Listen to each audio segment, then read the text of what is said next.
You humiliated him. You humiliated my entire family. Jessica didn't just scream.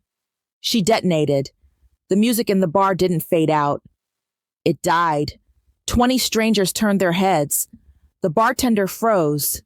And I just sat there, watching the condensation slide down my vodka tonic. Wham! Her clutch hit the marble table. Are you even listening to me? She hissed, her face a blotchy, violent red. He felt rejected. You made him feel small. You were supposed to be the nice one. I took a sip.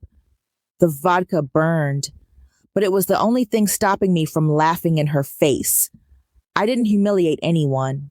Jess, I just finally realized what I actually am to you. I'm not a guest. I'm an invoice. Rewind 7 days. 2 a.m. My apartment. The harsh blue glow of a spreadsheet burning my retinas. I call it the wedding tax. I'm 35, single. And in this friend group, that means I'm not a person. I'm a wallet with a pulse. I looked at the final tally for this wedding. Dress, sage green chiffon, ugly, $300. Hotel, 2 nights in a room that smells like wet dog, $450. Gift, the mandatory crystal vase, $200.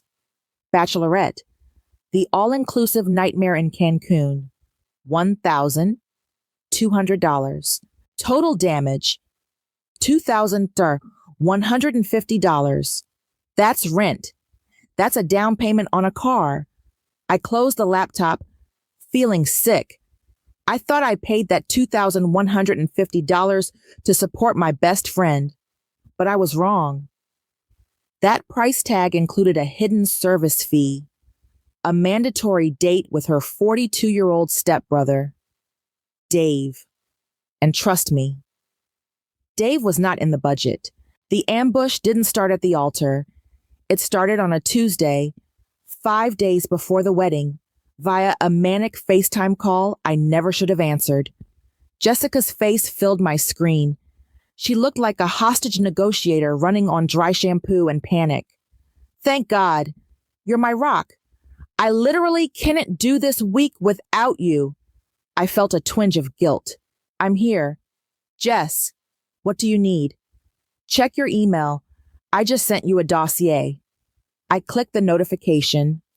Dave, _ talking, _ points, .pdf.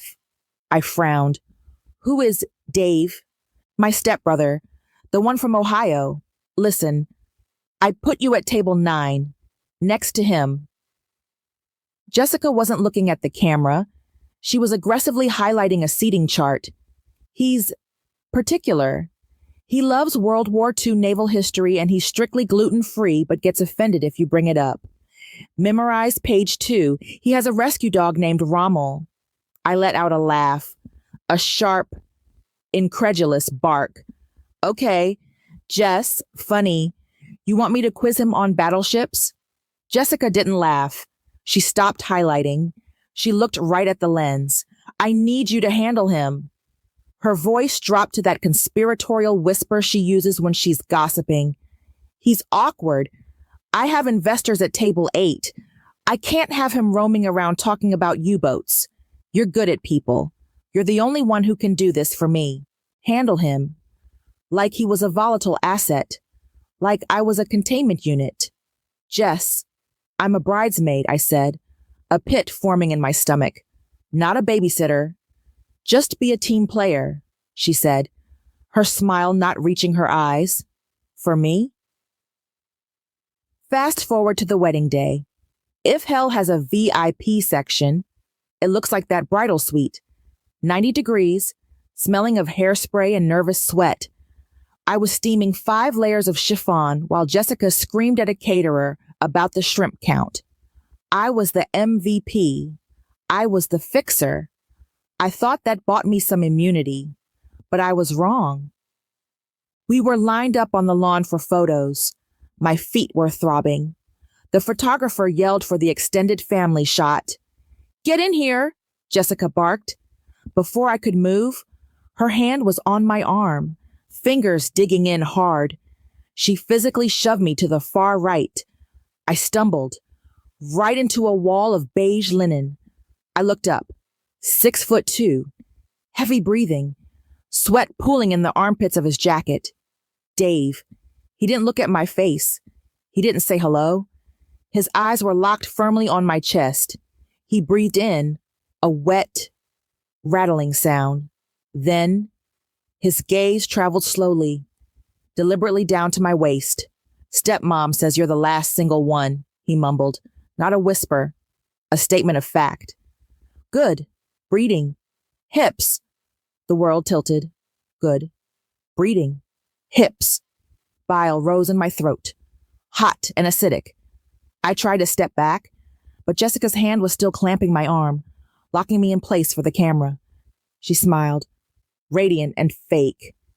I stood there, skin crawling, realizing the truth. There was nothing wrong with introducing two single people, but this wasn't an introduction. Been an assignment. By 7 p.m., I wasn't just tired. I was dissociating. Bridesmaid burnout is a specific kind of torture. It's dehydration, fake eyelashes gluing your eyelids shut, and the crushing weight of being a prop in someone else's play. I had survived the ceremony. I had survived the photos. I had successfully avoided Dave during cocktail hour by hiding in a bathroom stall for 20 minutes. I needed a lifeline. I ducked into a quiet corner near the kitchen doors, away from the thumping bass. I pulled out my phone. A voice note from Mark. Mark, my secret. The long-distance guy who actually treated me like a human being. I pressed play, holding the phone tight to my ear like a life raft. "Hey, Via," his voice came through, warm, low, sane. "Just checking in. Hope you survived the night without killing anyone. Call me when you escape." My shoulders dropped 2 inches. That voice was safety. I pocketed the phone and made a decision. I was bypassing the head table. I wasn't going back to duty. I made a beeline for the cool table in the back corner. My college friends, Matt, Chris, and Tyler. The boys. "Score?" I asked, sliding into the empty chair. "Knights are up 2-1, Chris grinned, sliding a glass of champagne toward me. "Third period. Sit down. Look like you've been to war." "You have no idea," I exhaled. For 10 minutes, I was free. We watched the grainy hockey stream on a propped-up phone. We laughed. I drank the champagne and felt the ick from Dave finally start to wash away. Then, the air pressure dropped. I felt a presence behind me before I heard her. The laughter at the table died instantly. "What are you doing?" I turned. Jessica was looming over me. The blushing bride mask was gone. Her eyes were hard, scanning the table like a manager looking for an employee on an unauthorized break. "I'm watching the game."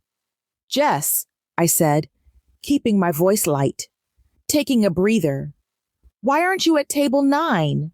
Her voice was a hiss, sharp enough to cut through the DJ's bass. "Dave is sitting there by himself.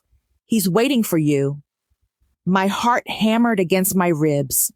Thump, thump, thump. "I'm not sitting at table 9, I said. My voice didn't shake. "I'm not interested. Jess, if he wants to talk, he's a grown man. He can come over here." Jessica didn't blink, and her jaw tightened. She leaned in, invading my personal space. "I promised him," she whispered, the venom finally leaking out. "I told him you'd sit with him. Don't embarrass me. Go, now." She wasn't asking a friend. She was commanding a subordinate. I looked at her, really looked at her, and realized she didn't care about the breeding hips comment. She didn't care about my comfort. She only cared that her resource was malfunctioning. "No," I said. Jessica stood up straight. She looked at me with pure disgust. Then she stomped off.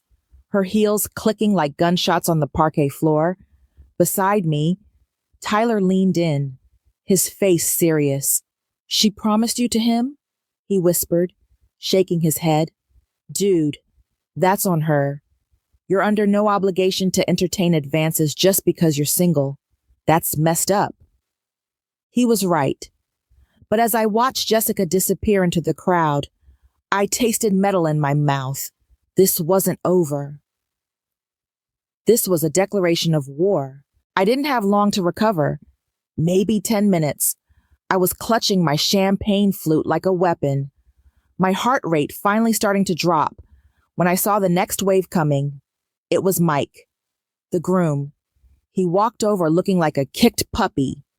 Tuxedo tie undone, eyes darting around to make sure the perfect day wasn't cracking. He didn't look like a friend. He looked like a middle manager sent to fire someone. "Hey," he mumbled, rubbing his neck. "Mike," I said, "guard up. Look, Jessica is in the bathroom crying." The sentence landed like a punch to the gut. An old, trained reflex kicked in, the fawn response. My stomach dropped. Oh God, I made the bride cry. I started to stand up, but then I saw Mike's eyes. They weren't sad. They were annoyed. "She's a mess," he pressed, stepping closer so the other guests wouldn't hear. "She says you're ruining the dynamic. Can you just go sit with Dave for 20 minutes? Buy him a drink? Take one for the team? Take one for the team? Like I'm jumping on a grenade?" "I'm not a prop, Mike," I said, my voice shaking. "If Jessica is crying because I won't date her stepbrother, that's not a seating chart problem. That's a Jessica problem." Mike sighed. The nice guy mask slipped. He looked at me with cold exhaustion. "You're making this really difficult. It's just 20 minutes. Stop being dramatic." "Dramatic?" "No," I said. He walked away, shaking his head like I was the villain. The adrenaline spiked, buzzing in my ears. Tinnitus? R-E-E-E-E-E-E. The room felt too small. The air felt too thick. I couldn't breathe. "I'll be right back," I choked out to the guys. "Need air." I headed for the restrooms near the lobby. The hallway was dimmer here. The thumping bass of the reception faded into a muffled, rhythmic heartbeat behind the heavy doors. Click-clack, click-clack. My heels on the marble. Faster, faster. I turned the corner toward the ladies' room and stopped dead. He was waiting.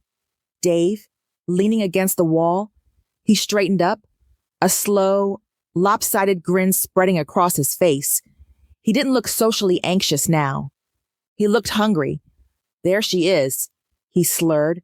I tried to step around him. "Excuse me, Dave." He sidestepped, blocking my path. The hallway shrank.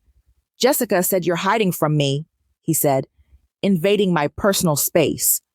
I smelled stale wine and cheap cologne. "She said you're playing hard to get. I like that. I like a challenge." My skin went cold. Triangulation. Jessica wasn't just pressuring me. She was feeding him a script. She turned my no into a chase me. "I'm not playing anything," I said, backing up until my shoulder blades hit the plaster. "Move." "Come on," he chuckled. Low, guttural. His hand, heavy and damp, landed on my waist. His fingers squeezed, digging into my ribs, claiming me. "Stepmom said you were lonely," he whispered, leaning in. "You don't have to be." Snap. The fear evaporated, replaced by pure, white-hot revulsion. I slapped his hand away. Hard. "Don't. Touch. Me." I spun around. I didn't run. I marched. I burst through the double doors, the wall of noise hitting me like a shield. I made it back to the table and grabbed the bottle of Pinot Grigio. My hands were shaking so bad I spilled wine on the white tablecloth. "Whoa," Tyler said, catching my wrist. "You okay? You look like you've seen a ghost." "Dave," I whispered. "Hallway. He..." He grabbed me. He said Jessica told him to chase me. The fun vibe at the table died. Tyler looked at me. He didn't tell me to calm down. He didn't tell me I was crazy. He offered me the truth I was too scared to see. Listen to me, Tyler said, his voice cutting through the noise. This isn't about you being difficult. It's the trope. I blinked. What? You're single and you're 35, he said, gesturing at the room. To people like Jessica and Dave, that means you're desperate. They think you want rando number 50 just because he has a pulse. He poured more wine into my glass.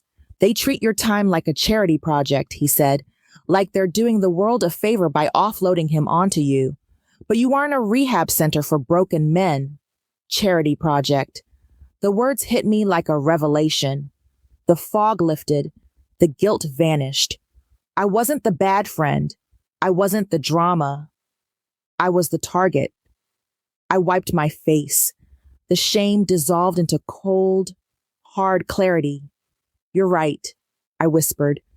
I'm done being the charity. Wow, charity project? If the audacity of this bride and her creepy stepbrother is making your blood boil right now, hit that subscribe button because OP is about to deliver the most satisfying reality check of the year, and you do not want to miss the explosion in the next scene. The music in the bar had stopped, or maybe I just couldn't hear it anymore. After Jessica's scream, "You humiliated him," the air had been sucked out of the room. A couple at the next table froze, forks halfway to their mouths. The bartender stopped wiping a glass. Jessica stood there, chest heaving. Her perfect bride mask was gone.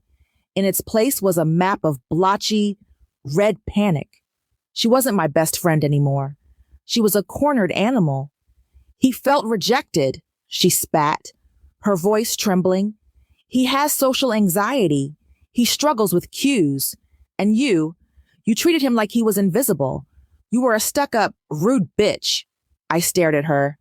I felt my pulse slow down. The panic was gone. The guilt was gone. All that was left was ice. He grabbed me. Jessica, I said. My voice was a whisper, but it carried like a gunshot. In the hallway, he cornered me. He touched my waist, and he told me that you said I was playing hard to get. I watched her eyes. I waited for the horror. I waited for the "I'm sorry, it didn't come." Jessica's eyes darted around the room, checking the audience. Then she waved her hand, swatting the truth away. "Oh my God, stop being so dramatic," she shrieked, her voice cracking. "He didn't mean it like that. He's just awkward. He thought you were cute. The least you could have done was be nice to him instead of running away." Click. That was the sound of the bridge burning. She knew. She knew he was a creep. She knew he was unsafe. And she didn't care. To her, my safety was less important than her seating chart. I stood up. I didn't rush. I uncrossed my legs. I placed my hands on the marble table. I rose to my full height. Jessica took a stumble step back. Her eyes widened. She expected me to cry. She expected me to fold. She wasn't ready for the ice. "Nice?" I repeated. The word tasted like ash. "You wanted me to be nice?" "Yes," she stammered, clutching her purse like a shield. "That's what bridesmaids do. They help." "I helped," I said. I stepped closer. She shrank back. "I spent $2,000 to be here. Jessica, I planned your bachelorette. I steamed your dress while you screamed at the caterers. I held your flowers. I held your hair back while you puked tequila in Cancun." Jessica opened her mouth, but I cut her off with a look so sharp it could have drawn blood. "But I am not a minder for a middle-aged man," I said. My voice was rising now, commanding the room. "I didn't sign up to be a buffer for your creepy stepbrother." Jessica's face went pale. The narcissistic collapse was hitting. She looked around, realizing she was losing the crowd. "Stop," she hissed, tears forming. "You're making a scene." "No, you made the scene," I countered. You promised me to him like I was a party favor. You told him to chase me. I leaned in, close enough to smell the fear and the expensive Chardonnay. If I had known I was expected to babysit an underemployed 42-year-old man, I would have retired from this friendship years ago. Jessica flinched. She looked small, pathetic. I just wanted him to have a date. I picked up my purse. I looked her dead in the eye. Then hear this clearly. Jessica, I am not an escort. I let the silence hang. 1 beat, 2 beats. If you were so invested in him having company, you should have hired him a professional. The bartender audibly gasped. Jessica stood frozen, mouth open, paralyzed by the absolute destruction of her argument. I reached into my wallet. I pulled out a $20 bill and slapped it onto the table next to her trembling hand. For the drink, I said. I quit. Don't ask me to be a bridesmaid again. Consider me retired. I turned on my heel and walked out. I didn't look back. I didn't need to.